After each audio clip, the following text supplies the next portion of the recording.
kingdom of God has come to these people, and they recognized it. Kind of. The kingdom of God manifests itself through signs and wonders, through healings, exorcisms, miracles of many varieties. But it also manifests itself in some lesser known, less glamorous aspects. The kingdom of God manifests itself through love. The kingdom of God manifests itself through humility. And of course, there's a to one another that's implied, love to one another, humility towards one another, being gracious to one another. The kingdom of God manifests itself through righteousness and purity. If we want to see the kingdom of God come in power, then it starts in here. It starts in here. When we are not only humble before God, but we're humble before one another.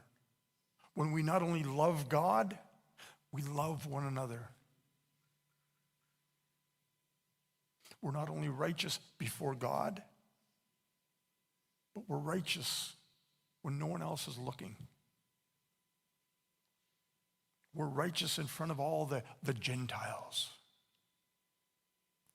Because last week we heard that Jesus has come for the Gentiles. He's come for you and me. The message is for us.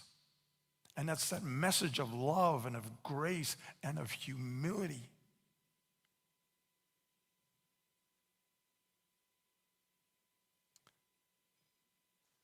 Time check.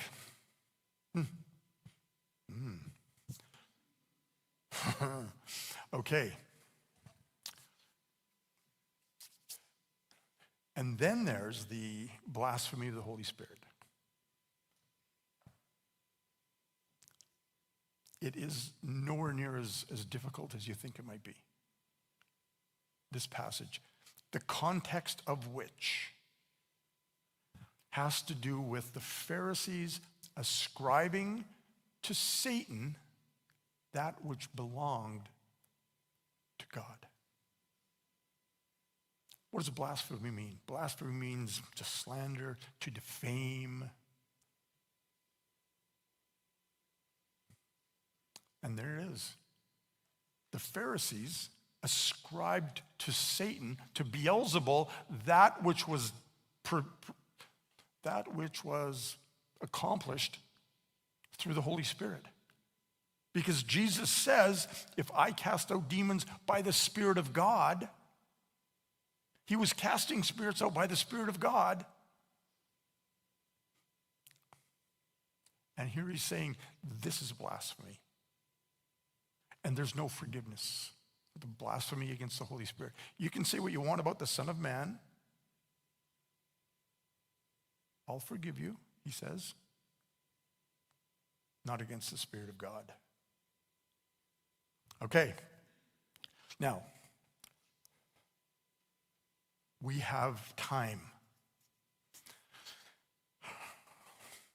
I want to tell you a story that goes hand in hand with what we've just been going through.